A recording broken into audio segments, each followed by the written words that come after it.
नमस्कार, मैं दीपक शर्मा, मेरे यूट्यूब मंच पर आपका स्वागत है।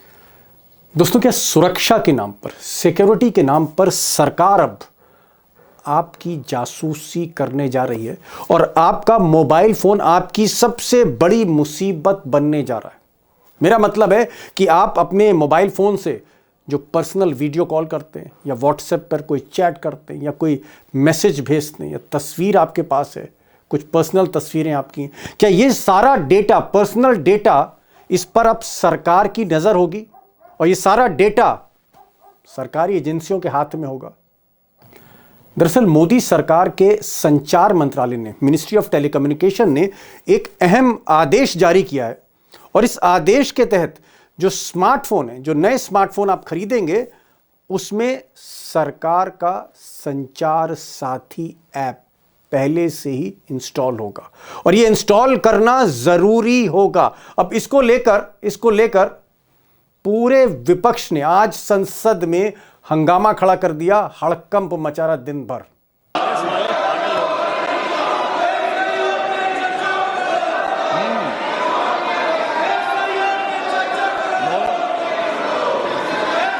मंत्री जी को, माननीय मंत्री जी, एक विवरण सभा पटल पर रख दिया गया। अब विपक्ष का आरोप था कि ये जो संचार साथी ऐप, यानी सरकार का जो ऐप है, इसका मोबाइल फोन में सारा एक्सेस होगा। वो चाहे आपका ईमेल हो, चाहे वो आपके मैसेजेस हों, चाहे आपके व्हाट्सएप कॉल हों, चाहे वो आपके वीडियो कॉल हों, चाहे वो आपके तस्वीरें हों या वीडियोस हों, जो भी आपने स्टोर कर रखा है, सारा डेटा जो है वो इस ऐप को, इसका एक्सेस होगा, यानी सरकार तक उसका एक्सेस होगा। और विपक्ष का यह भी आरोप था कि मोदी जी दरअसल इस देश को रूस और कोरिया बनाना चाहते हैं, नॉर्थ कोरिया बनाना चाहते हैं, जहां हर आम आदमी या कोई भी आदमी सरकार के रडार पर होता है। आप कहां लेके जा रहे हो देश को? नॉर्थ कोरिया बनाओगे कि बाल कैसे कटेंगे, कपड़े कौन से पहनेंगे, खाना क्या खाएंगे, किस तरह से जागेंगे, किस तरह से सोएंगे, क्या हमको सुनना होगा? आप लोगों की निजता का उल्लंघन करोगे। पूरी दुनिया में सारा विजडम यही के मिनिस्ट्री को और इसी सरकार को है। रूस जैसा देश ये करता है। अगर आपका नजरिया वो है तो ईश्वर आपका भला करे। उधर लोकसभा में नेता विपक्ष राहुल गांधी ने कहा कि ये एक बहुत ही गंभीर मामला है और वो जो कुछ बोलेंगे सदन के अंदर बोलेंगे, सदन के अंदर इस ऐप के बारे में बोलेंगे। संचार साथी अभी बोलेंगे नहीं मैम, सर, संचार साथी अभी बोलेंगे नहीं। Thank you. हाउस में बोलेंगे, डिबेट में बोलेंगे। उधर संसद से लेकर सोशल मीडिया तक जब हड़कंप मचने लगा तो मोदी जी की तरफ से संचार मंत्री ज्योतिरादित्य सिंधिया सामने आए और सिंधिया साहब ने कहा कि भाई, ये जो ऐप है संचार साथी, ये तो आपका साथी है, ये तो आपकी सुरक्षा के लिए हमने बनाया है। ये तो जो प्री इंस्टॉल होके आएगा वो तरह तरह के फ्रॉड पकड़ेगा। आपका अगर मोबाइल फोन कहीं खो जाता है तो इस ऐप के जरिए मिल जाएगा। ये तो आपका साथी है। और फिर सिंधिया से जब सवाल किए तो उन्होंने ये कहा कि अगर भाई आपको ये ऐप रास नहीं आ रहा, आप कंफर्टेबल नहीं हैं इस ऐप से, तो अपने मोबाइल फोन से इसको डिलीट कर दीजिए। मुझे चोरी से प्रोटेक्ट करने के लिए ये ऐप है, तो हर व्यक्ति तक ये ऐप पहुंचाना हमारी जिम्मेदारी है। अगर आपको डिलीट करना है तो डिलीट कर दो, नहीं इस्तेमाल करना है तो रजिस्टर मत करो। जब आप रजिस्टर करोगे तभी तो एक्टिव होगा, रजिस्टर नहीं करोगे तो इनएक्टिव होगा। अब दोस्तों, जो सबसे बड़ा सवाल है, बिग क्वेश्चन है, वो ये कि आपके फ़ोन पर, आपके स्मार्टफोन पर जो भी डेटा है, पर्सनल डेटा है, जैसे आपके ईमेल हैं या आपके मैसेजेस हैं या आपका हिसाब किताब है या आपके तस्वीरें हैं, पर्सनल तस्वीरें हैं, वीडियोस हैं, या जो आप चैट कर रहे हैं व्हाट्सएप पे या किसी और प्लेटफॉर्म पर, या फिर फेसबुक पे जो आप बातचीत कर रहे हैं, क्या ये सारा कुछ अब जो डेटा है ये सरकार की नज़र में होगा, सरकार की नज़र में होगा? और अगर सरकार की ऐसी नीयत नहीं है, ऐसा मकसद नहीं है, तो फिर इस संचार साथी ऐप को आने वाले जो स्मार्टफोन जो मार्केट में आ रहे हैं उसमें ज़बरदस्ती अनिवार्य तौर पे इसको प्री इंस्टॉल क्यों किया जा रहा है? यानी जो स्मार्टफोन आप खरीदेंगे उसमें ये ऐप पहले से इनबिल्ट क्यों कराया जा रहा है? ऐसा क्यों कर रही है सरकार? और सबसे बड़ा सवाल कि क्या मोदी और शाह अब बिग बॉस बनना चाहते हैं? बिग बॉस से मेरा मतलब है कि आप जो कुछ अपने बेडरूम में कर रहे हैं, ड्राइंग रूम में कर रहे हैं, आप किससे मिल रहे हैं, किसके साथ आप समय बिता रहे हैं, किस होटल में आप हैं, क्या ये सब कुछ बिग बॉस की तरह एजेंसियां देखेंगी? अब दोस्तों सवाल थोड़ा सा आज मुश्किल है और मुझे लगता है कि कोई टेक्निकल आदमी, कोई ऐसा एक्सपर्ट जो सरकार में इंटेलिजेंस ब्यूरो में हो, किसी खुफिया जांच एजेंसियों में जो इस तरह से टेलीफोन टैप करता हो या फिर निगरानी रखता हो, कोई आईपीएस ऑफिसर जिसको एक्सपीरियंस हो इन सब चीज़ों का कि कैसे फ़ोन टैपिंग होती है और क्या ऐप के ज़रिए फ़ोन टैपिंग हो सकती है और कितना सही है कितना गलत है। भाई टेररिस्ट के मामले में समझ में आता है, या कोई क्रिमिनल है, कोई माफिया है, उसका फ़ोन अगर हम टैप कर रहे हैं समझ में आता है। लेकिन आम आदमी जिसका क्राइम से कोई मतलब नहीं है, इस ऐप के जरिए क्या उसकी जासूसी होगी या नए तरह का डाटा उससे लिया जाएगा या दिया जाएगा? आज एक बहुत ही खास मेहमान है। इंटेलिजेंस ब्यूरो, देश की सबसे बड़ी खुफिया एजेंसी सरकार की, उसके स्पेशल डायरेक्टर रहे यशोवर्धन आज़ाद साहब, आईपीएस ऑफिसर रहे मध्य प्रदेश काडर के, और इन्होंने कई ऐसे ऑपरेशन किए जहां पर टेलीफोन टैपिंग हुई, सब कुछ हुआ। खुलकर बोलते हैं, साफ बोलते हैं, एक्सपर्ट हैं, सुप्रीम कोर्ट से लेकर तमाम संस्थाएं इनकी एडवाइस लेती हैं। आज मैंने इनको बुलाया है, इनकी बातों को गौर से सुनिए और किसी को फिर सुनने की ज़रूरत नहीं होगी। यशोवर्धन जी, मैं तो कहूँगा कि अगर इस सब्जेक्ट पे कोई बोल सकता है तो आप ही हैं, वन ऑफ द एक्सपर्ट्स। आप इंटेलिजेंस एजेंसीज में रहे, सिक्योरिटी में रहे, सर्वेलेंस वगैरह सब आपने करा है।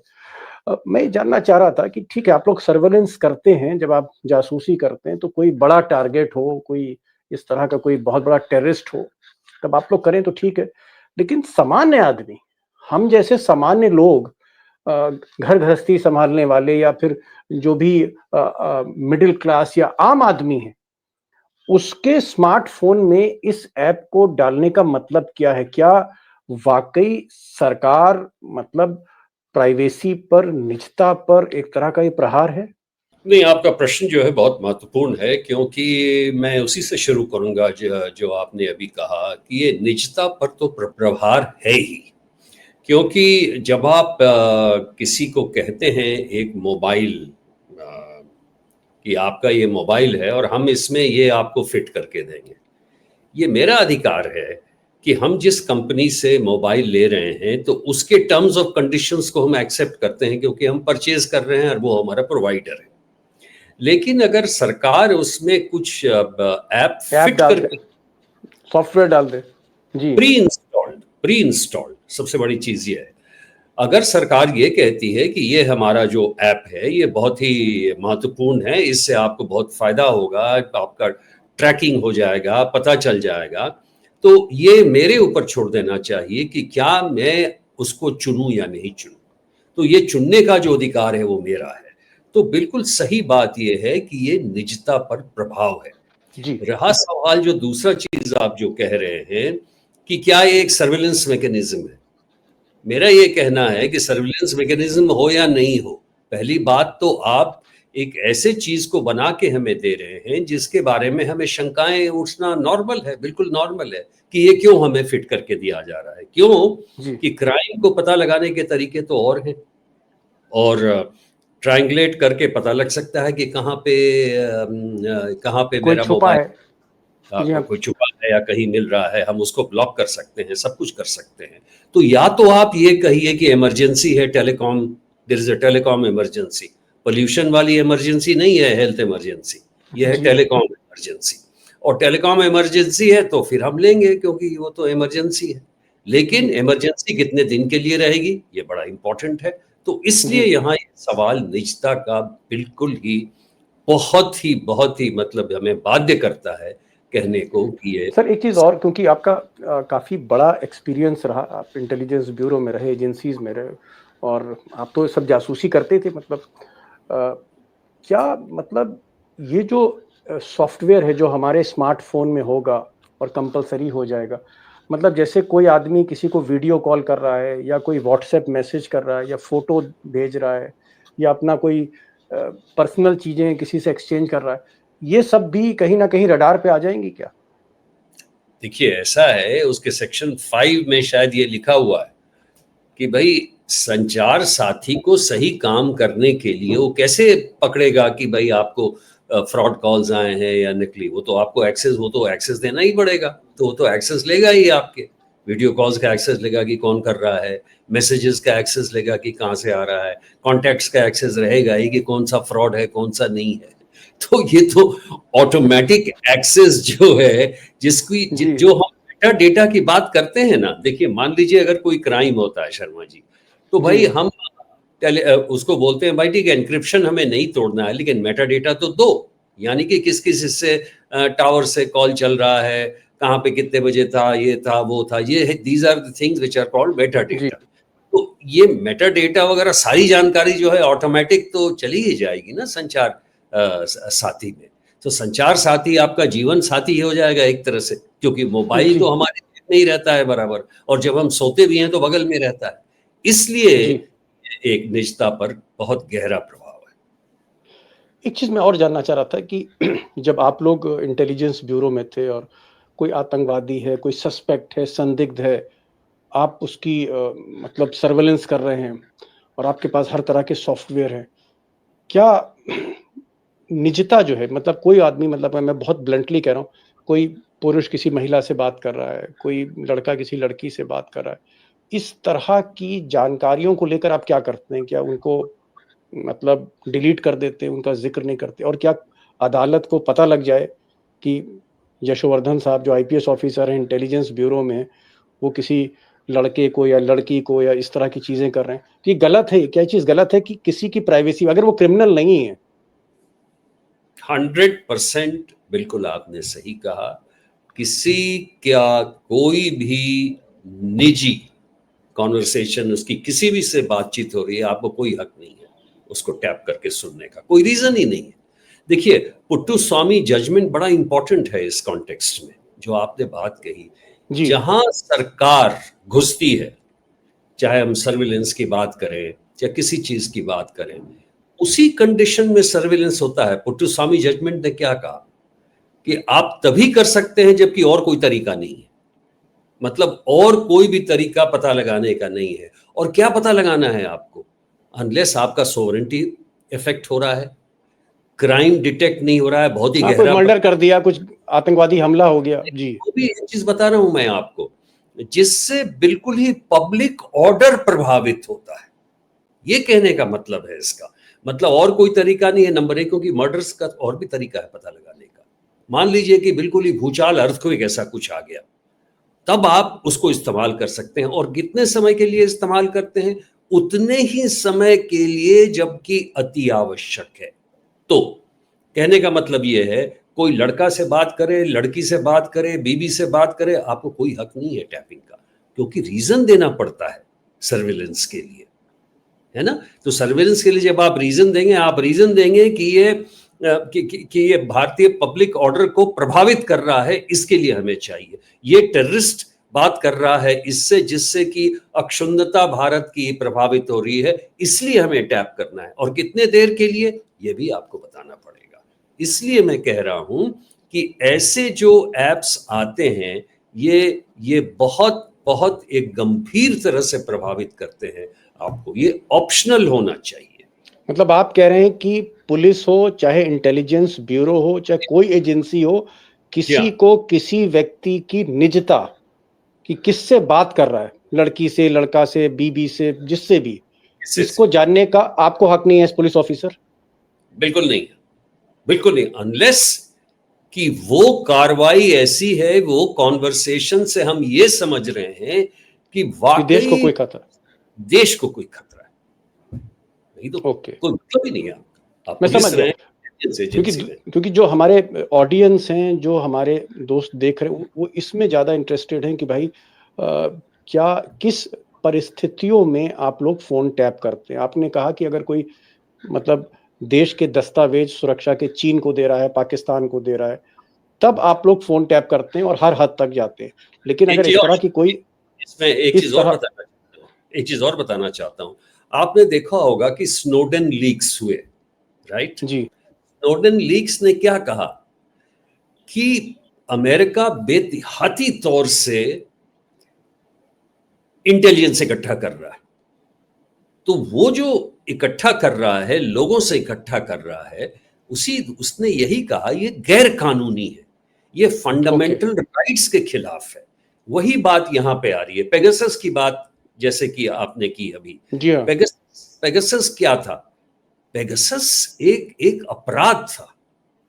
निजता प्रभावित हुई तो दूसरी बात है, वो एक अपराध था। उसको एनएसए ने बनाया और ये कहा कि हम सरकार को बेचेंगे, किस लिए?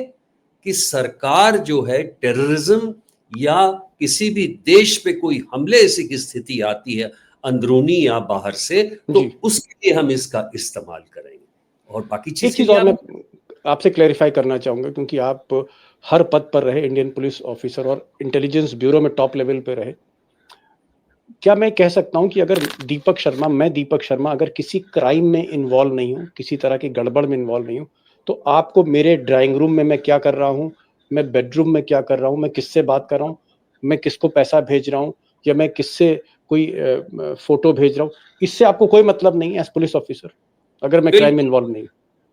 बिल्कुल कोई मतलब नहीं होना चाहिए, नहीं होना चाहिए। और अगर आप एज पुलिस ऑफिसर मेरे ड्राइंग रूम बेडरूम में झांक रहे हैं तो मैं कार्रवाई कर सकता हूं आप पे। बिल्कुल, आप उसे अपराध माना जाएगा। As citizen of India, as citizen of India मतलब आप उसको अनाधिकृत प्रवेश माना जाएगा। ठीक, एक बहुत बड़ी आपने बात क्लैरिफाई करी कि अगर कोई पुलिस वाला बिना किसी कारण किसी के बेडरूम में ताका झांकी कर रहा है, मोबाइल में बातचीत ताका झांकी कर रहा है, तो वो एक अपराध कर रहा है। एक चीज और मैं समझना चाहूंगा, क्या व्हाट्सएप में आता है कि साहब ये चीज बड़ी सेफ है, ये सब एनकोडेड मैसेज हैं, या बाकी जो हमारे पास टेलीग्राम है या सिग्नल है, इस तरह के जो एप्स हैं जिसके जरिए हम लोग बातचीत करते हैं, क्या इस संचार साथी जब हमारे मोबाइल फोन में ये प्री इंस्टॉल हो जाएगा तो व्हाट्सएप हो या फिर चाहे सिग्नल हो या टेलीग्राम हो, कोई चीज सेफ नहीं है फिर? मैंने यही चीज एक टेक्निकल इसमें जानकारी मांगी थी इस संबंध में। देखिए, ये बड़ा इंपॉर्टेंट पॉइंट है जो आपने कहा है। व्हाट्सएप पे जब हम और आप बात करते हैं तो वो एक इनक्रिप्टेड प्लेटफॉर्म है। इनक्रिप्टेड प्लेटफॉर्म है तो इसका मतलब कि व्हाट्सएप को भी नहीं मालूम है कि हम और आप क्या बातचीत कर रहे हैं, और इसलिए व्हाट्सएप को लाखों लोग यूज करते हैं। अब स्टेट एजेंसीज का ये कहना है, दुनिया, ऑस्ट्रेलिया में भी, अमेरिका में भी, इंडिया में भी, वो ये कह रहे हैं कि नहीं, इस पे कुछ टेररिस्ट लोग बात कर रहे हैं, करते हैं, वो थ्रीमा पे बात करें, सिग्नल पे बात करें, तो हमें एक तो ये पता लगाना है कि टेररिस्ट क्या बात कर रहा है, और नंबर 2, कुछ जो इंफॉर्मेशन आती है व्हाट्सएप पे जिससे कि कम्युनल प्रॉब्लम हो, सांप्रदायिक हो या कुछ और हो जिससे देश को खतरा है, तो उसमें हमें ट्रेसर किसने ये शुरुआत की है वो हम जानना चाहते हैं। अब सवाल ये है, वो कहते हैं हमें ये जानकारी देने के लिए एक एन्क्रिप्शन की देना पड़ेगा, तभी आपको जानकारी मिलेगी, क्योंकि वो सिक्योर कम्युनिकेशन नेटवर्क है, उसको डिकोड कर सके जी उसको। तो अब आपको ये, लेकिन दुनिया के सारे एक्सपर्ट्स ने कहा है कि अगर आप बैकडोर देते हैं, की देते हैं, तो आपका सिक्योरिटी आर्किटेक्चर पूरा वीक हो जाएगा, और फिर वो जो है वो लोग इस्तेमाल इसलिए नहीं करेंगे क्योंकि आप सुरक्षित नहीं है। अब सवाल ये है, क्या आप एक कम्युनिकेशन केस को वर्कआउट करने के लिए लाखों लोगों के बीच में जो कम्युनिकेशन का सिक्योरिटी आर्किटेक्चर है, क्या उसको तोड़ें? लेकिन सरकार ने इसको बना लिया है 69 एक्ट के तहत कि वो किसी को भी ऑर्डर दे सकते हैं ऐसा करने के लिए। ये मामला कोर्ट में भी पड़ा हुआ है। तो अब आपको ये निर्णय लेना है कि भाई क्या करना चाहिए इसे।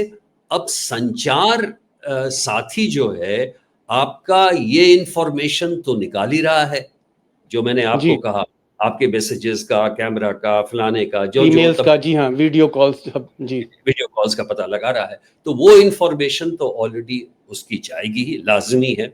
लेकिन क्या वो इसको क्रैक कर सकता है कि नहीं, ये मैं नहीं समझता हूं कि उसमें ये एबिलिटी होगी क्रैक करने की, क्योंकि वो तो बैकडोर टेलीकॉम प्रोवाइडर ही कर सकता है। इसके बारे में अगर आप कहें तो मैं एक और चीज समझा दूं। FBI और एप्पल वालों में बहुत झगड़ा हुआ, क्योंकि बॉस्टन में जो शूटिंग हुई उसके बाद जो उसको टेररिस्ट को मारा गया, तो उससे एक मोबाइल मिला। मोबाइल खोलने के लिए FBI ने ज़्यादा जानकारी लेने के लिए एप्पल से कहा कि आप इसका मुझे बताइए कोड खोलने के लिए, ताकि हम ये पता लगाएं। एप्पल ने मना कर दिया प्राइवेसी के नाम पे। वो मामला कोर्ट में पहुंचा और कोर्ट में जब हियरिंग होने वाली थी तो FBI ने विड्रॉ कर लिया अपना, ये FBI ने विड्रॉ कर लिया और अपने जो भी तरीके से किया। तो ये बात पहले भी कोर्ट में जा चुकी है और मैं आपको ये बता रहा हूं कि ये मामला भी अवश्य कोर्ट में जरूर जाए। हाँ, लास्ट क्वेश्चन मेरा यही था, क्या आपको लगता है कि सुप्रीम कोर्ट में या अल्टीमेटली सुप्रीम कोर्ट में जाएगा ये मामला?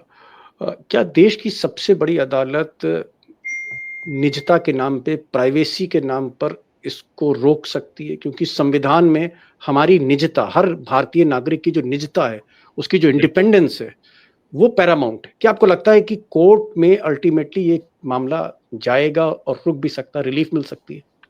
राइट टू प्रिवेसी से ज्यादा फंडामेंटल और क्या है शर्मा जी? देखिए, विलियम पिट ने 1786 में एक अंग्रेजी में इतना अच्छा उनका फ्रेज है जिसमें लिखा है कि, उसका मैं पैराफ्रेज करता हूं, कि एक गरीब आदमी की कुटिया किसी भी पहाड़ पे कहीं भी रहे, वो शायद टूटा हो, वर्षा होने से शायद उसके जो छत है वो गिरने लगे और बाहर हवा से उसके ये शीशे वगैरह, शीशे नहीं, उसके दरवाजे वगैरह हिल जाएं, लेकिन राजा का भी कोई आदमी उसके अंदर नहीं जा सकता है। ये है राइट टू प्राइवेसी। और जब आप ऐसे राइट टू प्राइवेसी की बात करते हैं तो ये सवाल ही नहीं उठता कि सुप्रीम कोर्ट इस बात को ये नहीं मानेगा कि ये निजता का सवाल है, नंबर एक। और नंबर दो, वैसे भी राइट टू प्राइवेसी ने एक चीज तो खत्म कर दिया, और वो क्या है? वो है right to information. Right to information में क्या था कि अगर हम किसी व्यक्ति के बारे में पता लगाना चाहते हैं कि कहते हैं उसका इनकम टैक्स का डिटेल कैसे बढ़ गया 7,000 कैसे हो जाएगा किसी का एक बढ़ के, तो है तो ये निजता का सवाल, लेकिन पब्लिक इंटरेस्ट में ये जानकारी देनी होगी। लेकिन राइट टू प्राइवेसी में अब ये कर दिया गया है कि नहीं, कुछ भी नहीं दिया जाएगा उसके बारे में। तो एक तरफ जब आप ये कह रहे हैं तो दूसरी तरफ आप कैसे एक ऐप लगा सकते हैं प्रीफिक्स करके कि हम आपको जबरदस्ती इसको इस्तेमाल करना पड़ता है? चलिए, बड़ा अजीबोगरीब सिस्टम है। चुनाव आयोग कहता है कि भाई हम इसलिए आपको तस्वीरें सीसीटीवी की नहीं देंगे क्योंकि बहू बेटियां जो वोट डालने जा रही, उनकी कहीं शक्ल ना जो है आपको पता लग जाए, उनकी तस्वीर हम नहीं दे सकते। एक तरफ ये स्टैंड है, दूसरी तरफ ये जो संचार साथी है इसी सरकार का, ये हर घर में, हर फोन के जरिए आपके ईमेल, आपके वीडियो कॉल, आपकी व्हाट्सएप कॉल, आपकी टेलीग्राम कॉल, आपके मैसेंजर कॉल, आपकी फेसबुक, सारा डेटा उसके साथ होगा क्योंकि ये प्री इंस्टॉल्ड आएगा। लेकिन एक बड़ी बात फॉर्मर IPS ऑफिसर यशोवर्धन जी ने कही कि कहीं ना कहीं ये जो निजता है, जो अपराध है, सुप्रीम कोर्ट इसको कहीं ना कहीं रोकेगा क्योंकि यही संविधान की भावना है, मूल भावना है, फंडामेंटल राइट है। आजाद साहब, आप आए, बहुत बहुत शुक्रिया, थैंक यू सो मच, इतनी आपने जानकारी, thank you so much sir, thank you so much.